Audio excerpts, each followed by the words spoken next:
Well, by common assent, it seems to be the hour, and since I had only to stand up to hush you, which is quite impressive, let's go ahead and get started. I'm eager to hear from Professor Charles Kesler, and I'm glad you're here to be in this audience.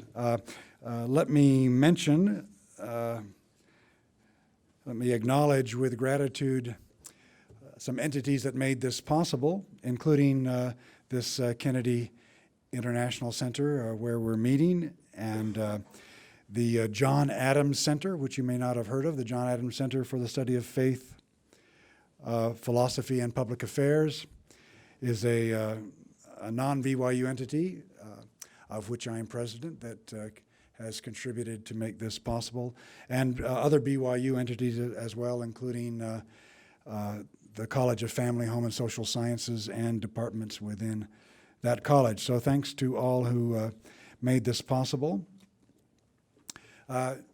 Charles Kesler, I know Charles going way back to graduate school. Charles earned both undergraduate and graduate degrees from Harvard University.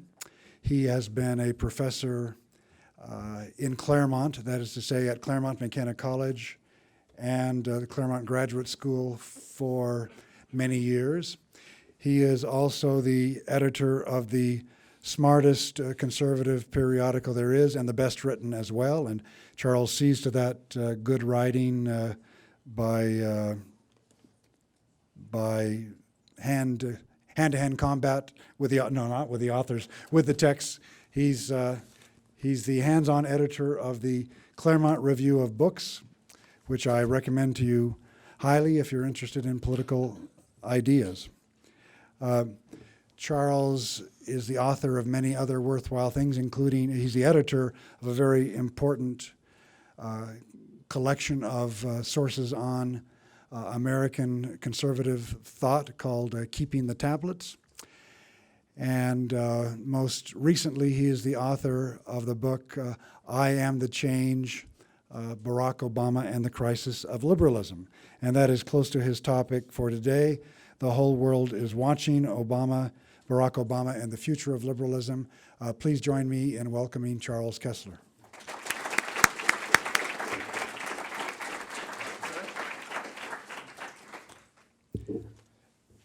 Thank you very much. It's always a pleasure to be here. My thanks to the Kennedy Center and especially to the John Adams Center for the study of faith, philosophy, and public affairs, ably captained by my old friend Ralph Hancock.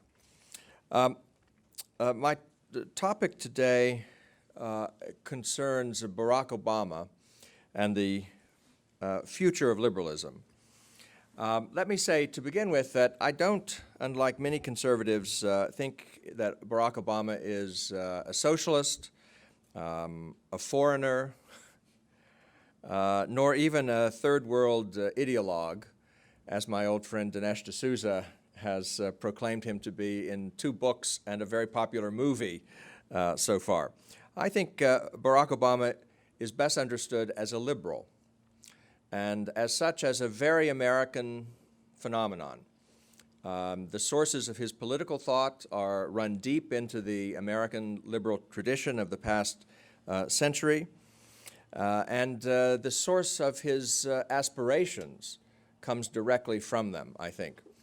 The death of Margaret Thatcher reminds us of the difference between great politicians and mediocre politicians, between politicians who change the destiny of their country and those who merely follow a destiny that has been written for them by others. And of course reminds us of a politician who stands for truth, or at least political truth, versus many who do not. Barack Obama was motivated by a kind of love of the peaks of the American liberal experience, by which I mean the careers of men like Lyndon Johnson and John F. Kennedy to a lesser extent, certainly Franklin Roosevelt, even Woodrow Wilson long before him. And his aspiration, which was evident from his earliest speeches and certainly even in his first book, was to change the country, to transform America in a liberal direction for many generations to come. And what I'm going to talk about tonight is what that kind of liberalism is, where it comes from, and where it's going. Now, if you ask liberals themselves these days to define what liberalism is, you get, I think, very unsatisfactory answers. Liberals tend to say that liberalism is nothing but bold, persistent experimentation. This is a phrase that comes from Franklin Roosevelt, and Obama actually repeated it without attribution in a recent speech. They say liberalism stands for nothing more than a pragmatic approach to find out what works to cure our social problems. And they give the impression that liberalism is completely unideological and even untheoretical. In fact, this account of liberalism makes it sound downright conservative, since what it seems to try to do is to conserve our political arrangements or keep them in sync with accelerating economic and social challenges. From the liberal point of view, it's the conservatives who are the ideologues, the extremists, the theorists. It's conservatives who want to impose a theory on America, whether that theory is trickle-down economics, as they would call it, or originalism when it comes to how to read the Constitution, or a number of other such whimsical, theoretical expressions. The only kind of conservatives liberals like, therefore, are the ones who lack theory and who are prepared to accept liberalism as the dominant reality of the age and maneuver within its parameters. Now, the liberals' modest account of themselves is, of course, very self-interested. It's designed to insulate them from charges of radicalism. It's rather like the policeman in so many television shows who stands there in front of the gory automobile wreck or whatever and says, "Keep moving. There's nothing to see here. Go on, keep going, keep moving along." But all the time, of course, you know there is something to see there, and your eyes are greedily lusting to have a look at the carnage. So if we stop and look at liberalism, what would we see today?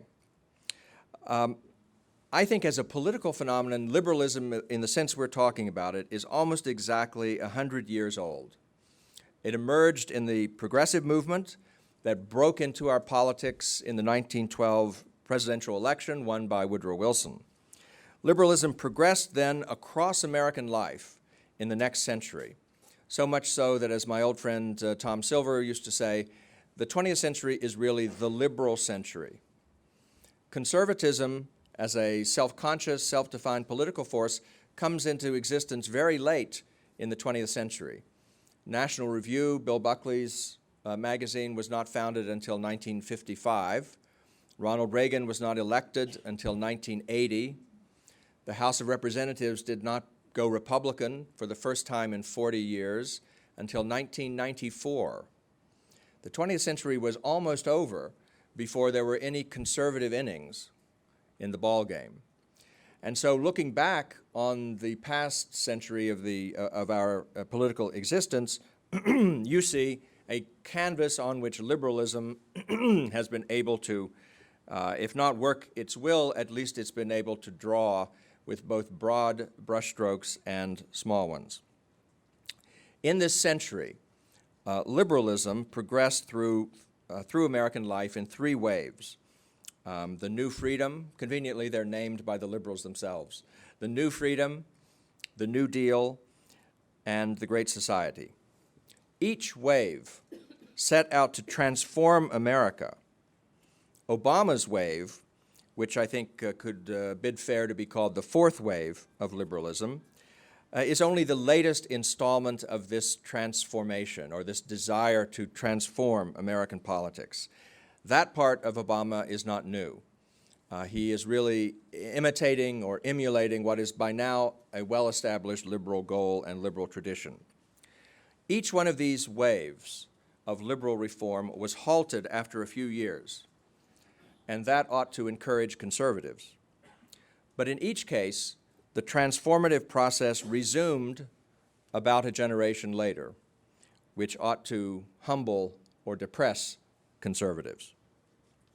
Each wave left a different legacy, which cumulatively have heightened Americans' expectations of our politics and expanded the ambitions and powers of the federal government almost beyond recognition.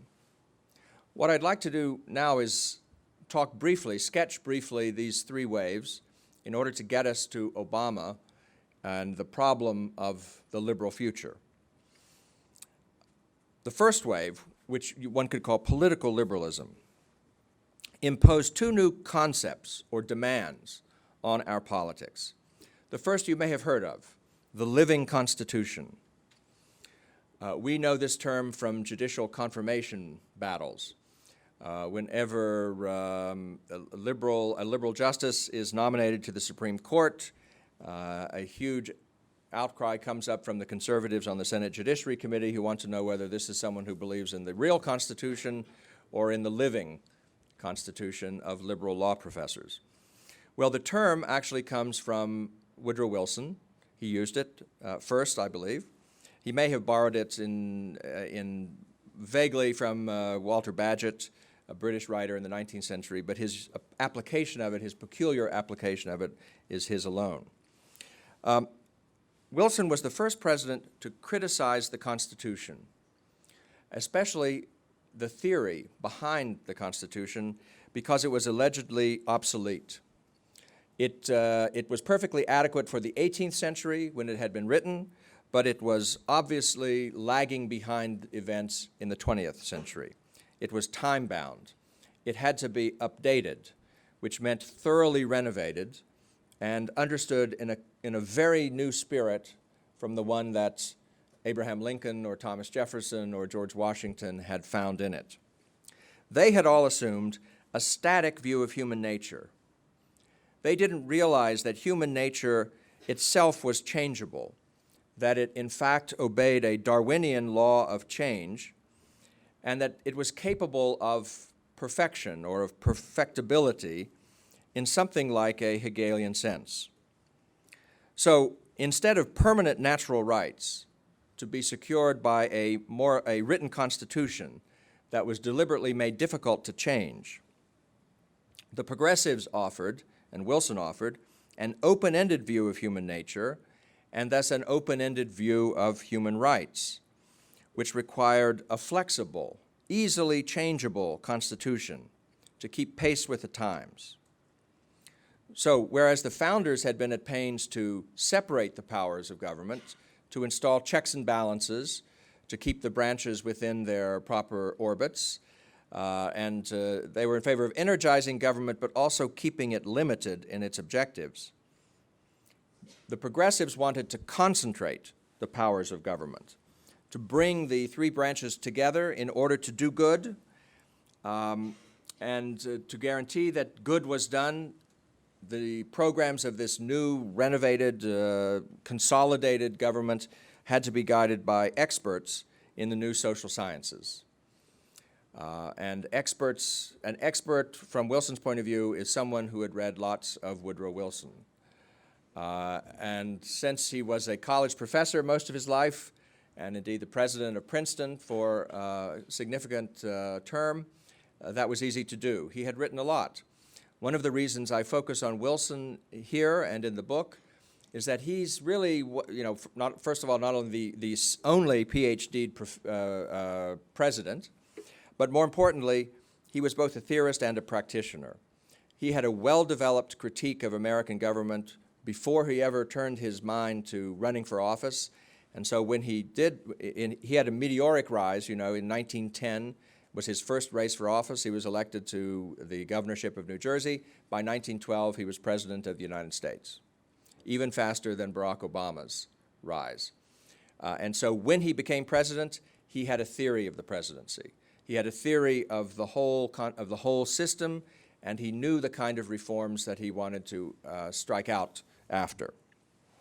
So one of his great contributions to liberalism is this idea of the living constitution, the Darwinian, the constantly evolving constitution, able to expand to meet any new challenge, able to experiment, and by artificial selection, increase the pace of political progress. The second idea, which everyone has heard of, but almost no one realizes its genesis or significance, I'm afraid. The second idea which Wilson left for liberalism is the very notion of leadership that is so common to us today. When we think of elections, when we think of democratic office seekers, we think leadership is central to their qualifications. If someone can't show you his qualifications as a leader, you don't think he's fit for office, whether that office is President of the United States or the mayor of Logan. Now, this new understanding of democracy, which puts leadership at the center of it, is something that the founders would not have recognized, nor would Andrew Jackson, nor would Abraham Lincoln or Ulysses S. Grant. This is a new concept that really began in the Progressive Era, and Wilson was its great poet and defender. When we think of leadership, we think of something that is almost an unqualified good.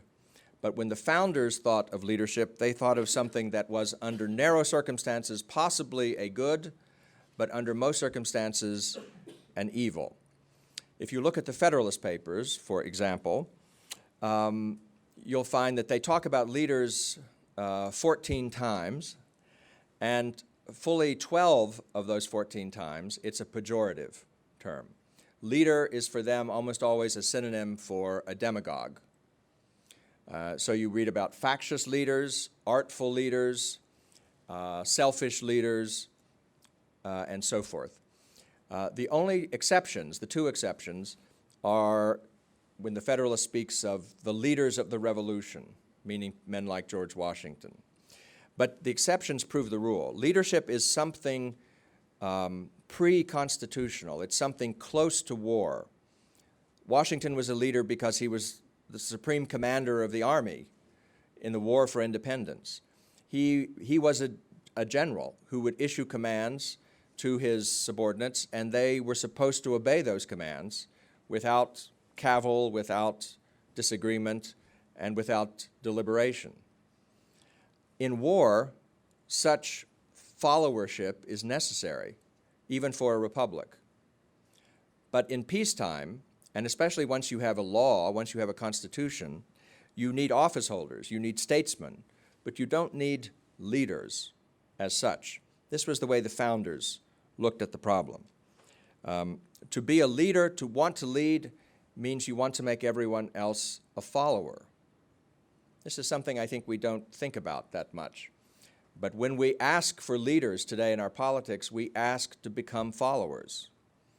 And from the founders' point of view, Republican government was about equal citizens governing themselves, not leaders and followers, not commanders and subordinates, but citizens. They took equality, in a sense, much more seriously than we do when we turn our attention to next year's crop of leaders. So the new concept of leadership, which made it something not only necessary but desirable in democratic politics, has, I think, almost completely displaced the older suspicion of Wilsonian leaders. Wilson gives the first great defense of leadership in modern democracy. And leaders, in his view, had to have two qualifications above all. The first was what he called vision. Every leader has to have a vision of the future, not of the distant future, but of the attainable future, the near future, towards which he can lead his people. Visionary leadership is another bad term, another pejorative term in the Federalist Papers. A leader who is a visionary, from their point of view, is too theoretical. He's locked in his closet. He's not at all practical, not at all prudential. But from Wilson's point of view, every leader should have a vision. Now, this language to us sounds absolutely, I think, commonplace, because it has penetrated not only all of politics, but into business as well. If you go to business school today, you see Wilsonian leadership theory watered down and transformed into business terms.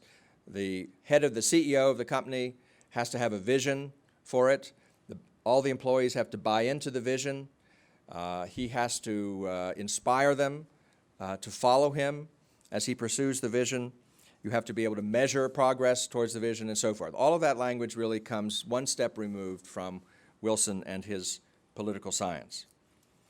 Now, vision can be undemocratic, though, and so Wilson insisted on a second qualification of vision, and that was what he called sympathy or compassion. The democratic leader is not supposed to originate a vision. He's supposed to find it in the people themselves, to interpret it based on the people's passions, their felt necessities, their mood, their needs, their opinions. And so rather than a statesman who is distinguished by extraordinary wisdom, extraordinary justice, by the virtues that the founders often talked about, the modern-day leader, the Wilsonian leader, is one distinguished by his sympathy for the people, his close connection to them, the fact that, as Bill Clinton famously put it, he feels our pain. Now, when you think about that, that's an odd qualification for leadership, but it's the one that we now accept as second nature. We want a leader who sympathizes with us, who shares our anxieties, our fears, and our hopes. And in this, these qualifications are met not just by Woodrow Wilson, by John F. Kennedy, by Bill Clinton, but also very much so by Barack Obama. Earlier American statesmen, I think, were oriented more by virtues.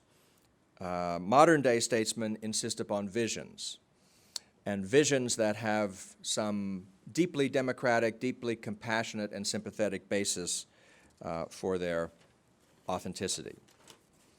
Now, the second wave of liberalism from the 1930s, from the New Deal, gave us many legacies. I'll mention only two quickly. One is the very term liberalism. From the progressives' point of view, liberalism meant classical liberalism, as what we would call it today, classical liberalism. The liberalism of natural rights, social contract, limited government, the liberalism of the founders. And so progressives wanted to move beyond that liberalism. That was their enemy, in a way. FDR had the ingenious political insight to see that it would be better to try to connect with that earlier liberalism, to steal its name, to appropriate it, to put new wine in that old bottle. And that's exactly what he set out to do. In the 1932 and 36 campaigns, he insisted that the Democrats, he said, were the party of militant liberalism. And in 1936, he gave a long series of speeches, 6 or 8, I forget the exact number, on this very topic, the definition of liberalism. And he did a brilliant job of seizing that term for his side. Modern-day classical liberals now have to call themselves something else, libertarian, usually. No one called himself a libertarian in the 1930s. That's a subsequent word that was invented to describe people who would one time have been called liberals. And similarly, conservative is a term that one-time liberals more or less had to adopt because their name had been stolen from them by FDR. Herbert Hoover did not want to be called a conservative. His whole theme in the 1932 campaign was that I'm the real liberal and FDR is a counterfeit liberal. FDR comes from fascist and socialist roots, his kind of so-called liberalism. I represent the authentic liberalism of John Stuart Mill and John Locke and Abraham Lincoln and Thomas Jefferson. But Hoover lost that argument, and he lost, in fact, the flag under which he was fighting for that argument. And ever since, liberalism has been modern liberalism, the liberalism of sort of evolutionary rights, open-ended human nature, and thus unlimited government. The second thing that FDR added to liberalism was the very notion, again, one that we are very familiar with, of entitlement rights or socioeconomic rights, like the right to health care, the right to a job, the right to a decent home, the right to security in old age, all of these kinds of social economic benefits which he added and put at the center, really, of our politics, where they remain today. Altogether, these new rights, which he called the Second Bill of Rights, amounted to a new view of the social contract. The old view, the one pervading the Declaration of Independence, was, of course, that individuals had pre-existing natural rights or God-given rights that we brought with us. Every human being had the same rights. We brought them to our fellow human beings. We formed a social contract. We created a people, and then we chose a form of government for that people. And the purpose of that whole exercise was to better secure the rights we already had, the rights we went into the contract with. FDR's view of the contract was quite different. His view, and this is explained most economically in probably his most philosophical speech, the Commonwealth Club address given in San Francisco in 1932 on the campaign trail. FDR's view is that the contract is between the people and their rulers, or between the people and their government. And according to him, the people agree to give the government power in exchange for it granting the people rights. We give the government power, it gives us rights. Now, not only do individuals as such drop out of the contract completely, there are no individuals, it's just the people and the government, and individual rights flee with them, I'm afraid. But under the New Deal theory, individuals get whatever rights they receive as members of the people, or as members of a subgroup of the people. All individual rights are originally group rights, the rights of a particular people at a particular stage of civilization, entering into a particular contract with their rulers. This is an almost medieval theory that what rights we get are exemptions from governments or grants of government given to us so we won't complain too much. And this shows you the medieval quality of this contract, which is a lot more like Magna Carta than it is the Declaration of Independence, shows you the truthfulness in the title of Friedrich Hayek's famous book, The Road to Serfdom. Because there is a sense in which modern liberalism has a kind of quasi-medieval view of the individual in relation to government. And hence what I call the first law of big government that comes out of the second wave of liberalism. There's no reason to fear government, no matter how strong it becomes, because the bigger government is, the more rights it can grant to us. The more powerful government is, the more rights, programmatic rights, it can issue. Rights to Social Security, to Medicare, to Medicaid, to Obamacare, to the whole panoply of benefits, which now are called rights, and which are at the heart of modern politics. Now, those rights, of course, when you call them rights, you imply that there are duties. You can't have a right without a duty. And on whom did those duties fall? This was always a great ambiguity within the case for liberalism, because sometimes liberals speak as though we all bear the duties, and they try to assimilate these programs to social insurance, where we all pay the premiums and we all get benefits.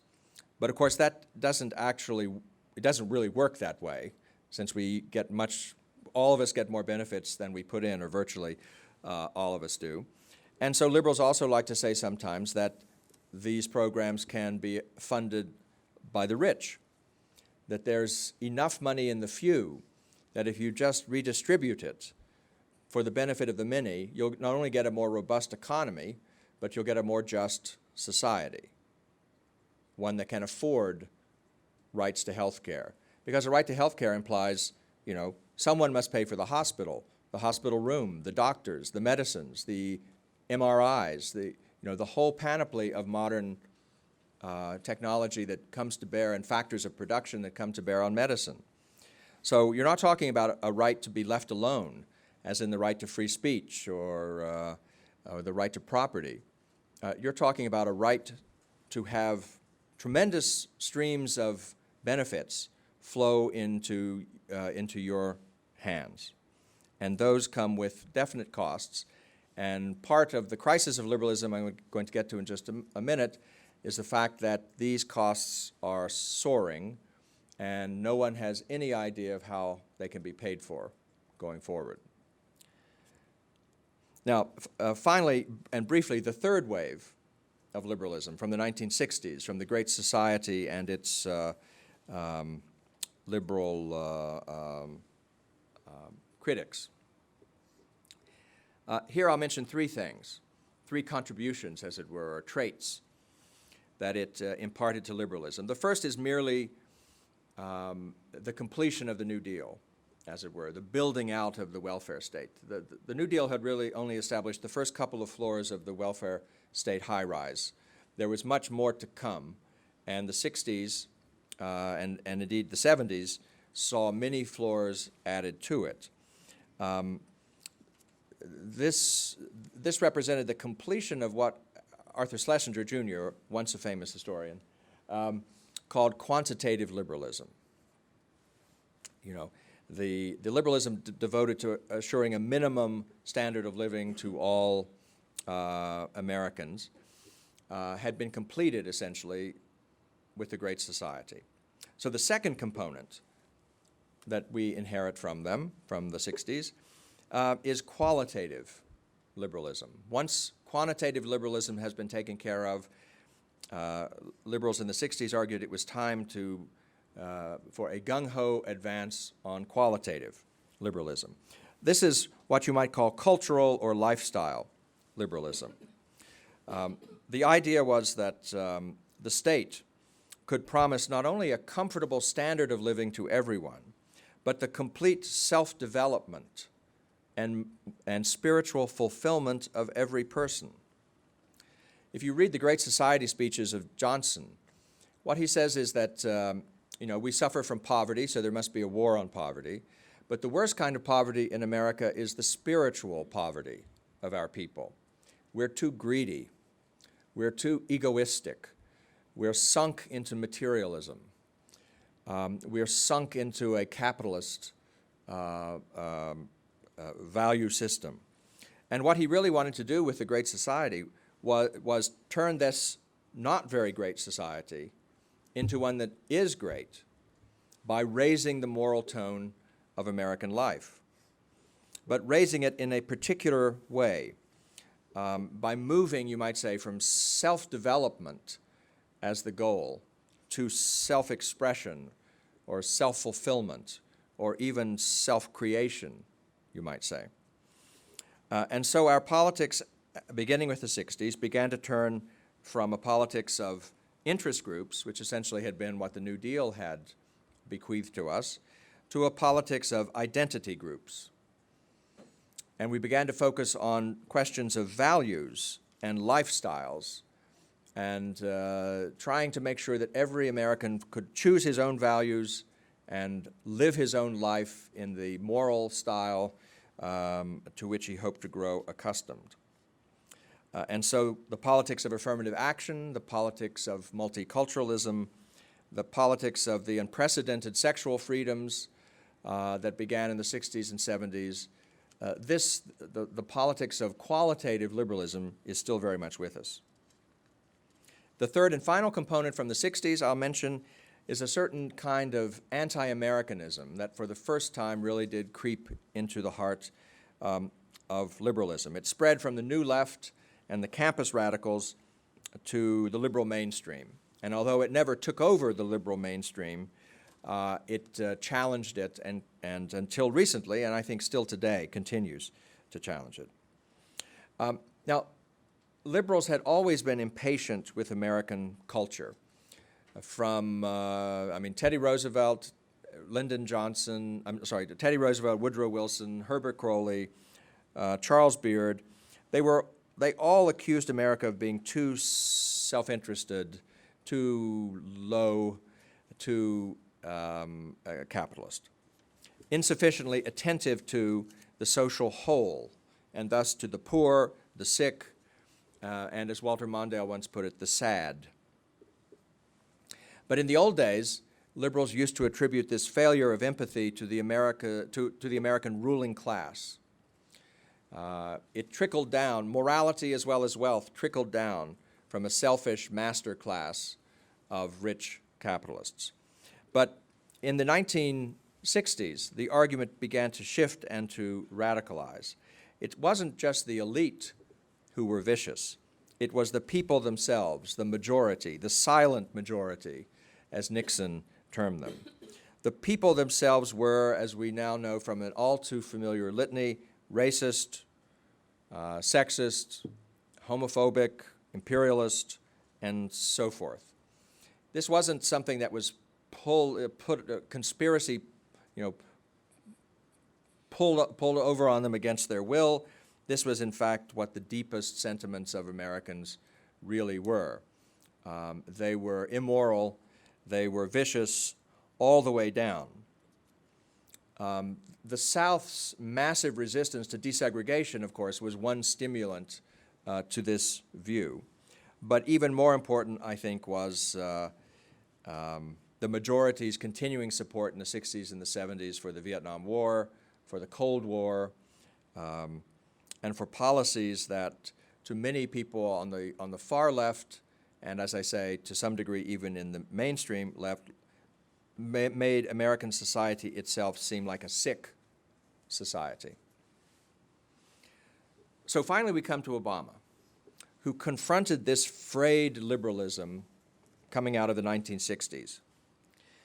And he confronted something else, which was the Reagan Revolution and the unprecedented and certainly unpredicted revival of a sort of spirit of American patriotism and constitutionalism beginning in the 1980s, which, along with its economic success, made the Reagan Revolution a sort of 30-year phenomenon in our politics.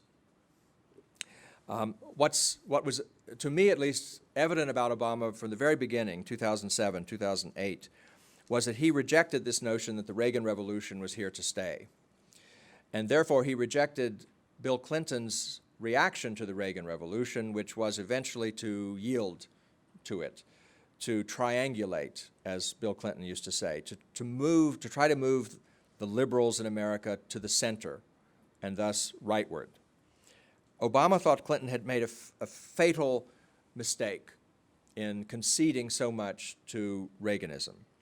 And Obama, from the very beginning, was confident that the Reagan Revolution could be succeeded by an Obama revolution, and that he could restore liberalism to its glory days, that something like the New Deal was possible again, something like the Great Society was possible again. Liberals were not doomed to playing catch-up to conservative policies and principles. And in the first 2 years of his term in office, I think Obama delivered on that, on his promise, on his diagnosis.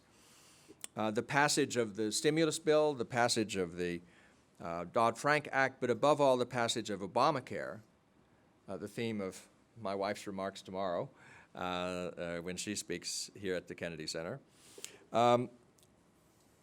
Those successes, at least to Obama's own satisfaction, showed that liberalism was not dead and gone, but liberalism was alive, it was growing stronger, and it showed once again that progress, in the sense of rapid political breakthroughs across the board, progress was possible.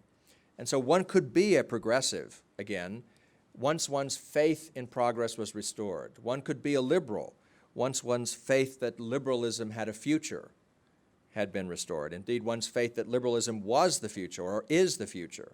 And those really were the stakes that Obama set for himself very early in his race for office, and which I think it's hard to deny he has come close to fulfilling now in his second term in office.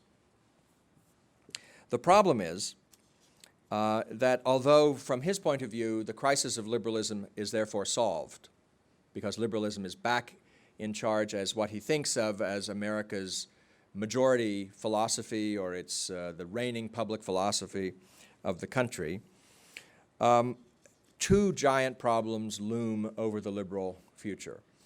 And I think the liberal future is therefore still a crisis. I mean a crisis in the sense of a turning point is coming. I don't mean necessarily a crisis in the sense of a sudden emergency, although that is certainly possible. But the first part of the liberal crisis is fiscal, and the second is philosophical. The fiscal problem is easily expressed. I've alluded to it already. As the late Mrs. Thatcher famously quipped, the problem with socialism, she said, is eventually you run out of other people's money. And American liberalism faces the same problem. It's about to run out of other people's money. We can't afford, right now at least, Medicare or Medicaid, and yet we have added a third very costly entitlement program to the mix, Obamacare. We have no plan for paying for the first two, and yet we are now committed to spending probably more than $2 trillion in the next 10 years on a third expensive and unpaid for program. But liberalism can't stop spending. It's very difficult for it to stop spending because every spending is in pursuit of a promise made to the American people. Every promise was made to the American people because they had a right, a new kind of right that was going unvindicated. So if we have a right to health care, we must have health care security. We must have the kind of comprehensive health care that Obama insisted upon. Damn the torpedoes, full speed ahead. Who cares what it costs? We don't ask how much free speech costs. How much are we paying for freedom of religion? That's in the first Bill of Rights. Why should we ask how much a right to health care costs, or a right to decent homes for every American, or jobs for every American guaranteed by government should cost? Are they not rights? Do you calculate the cost of rights? Those are the kinds of arguments that run through the liberal mind, and that is why it becomes very difficult for them to cut these programs or to choose among them. Finally, there's the philosophical problem. Obama is a child of the 60s, literally. He was born in 1961, and he regretted missing the 60s as as an adult. And so, in many ways, his process of growing up, which is recorded by him in his first book, the autobiographical Dreams from My Father, is his living out the 60s in the 80s. Because for him, in effect, the 60s ran until the election of Ronald Reagan. And to assuage his 60s envy, he did all the 60s things. He tried drugs, he rallied against South Africa, he community organized, he tried to get in touch with the black experience and to find himself as a black, which is really what this Dreams from My Father is about. To put it broadly, he searched for meaning. He very much shared the 60s existentialist mood, the civil rights movement's determination to make history rather than to let it happen to them or trust it to redeem the injustice done to blacks in America in their own good time. But he also shared the postmodernist and, in a way, post-60s suspicion that universal values or truths are not universal and probably not true in any objective sense. One can see these ideas at work in Dreams from My Father, his heavily fictionized autobiography or memoir. Now, I think we are all worldly enough to admit that politicians are notoriously stingy with the truth.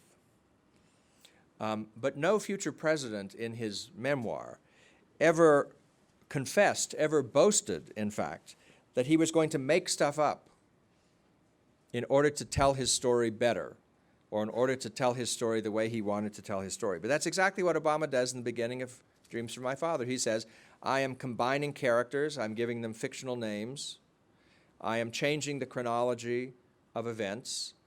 This is a postmodernist life of Barack Obama. It's not the actual life of Barack Obama, it's life as he sees it, or life as he looks back on it and as he interprets it. It's the story of his self-creation, to use a term that he uses a lot, and he uses it especially when he writes about Abraham Lincoln. One of the links he sees between himself and Lincoln, and of course he sees many, is that they're both self-created people, he thinks. Anyway, we can talk about that. But this is where Obama goes far beyond old-fashioned liberalism, the creed of Wilson and FDR. Obama doubts, I think, or comes close to doubting, the inevitability of progress, partly because he doubts that there are fixed goalposts or standards by which to measure progress. The great leader, the prophet leader, as it were, the great hero figure of 20th century liberalism, is that cut off from some objective kind of social progress, is therefore on his own, forced to tell stories, literally, about the future that he cannot know or discern anymore, but can only, if his will to power is sufficiently strong, will into existence. You can will the future if history itself has no destination or meaning. If history has no happy ending in store, no guaranteed values of its own, then the leader may have no choice but to impose his values on the chaos. That's the philosophical crisis of liberalism. Avant-garde liberals, particularly those in the academy, and of course Obama was a professor at the University of Chicago for more than a decade and spent a long time marinating in the modern academy before then. Many avant-garde liberals in the academy today no longer believe liberalism is true or that liberalism is right in any objective sense. Obama is not such a thoroughgoing postmodernist as they, fortunately for all of us. But his confusion about truth, combined with the traditional liberal impatience with the Constitution that I've been describing, makes for a harrowing combination in the liberal future as well as the conservative future. Thank you. I'll stop at that.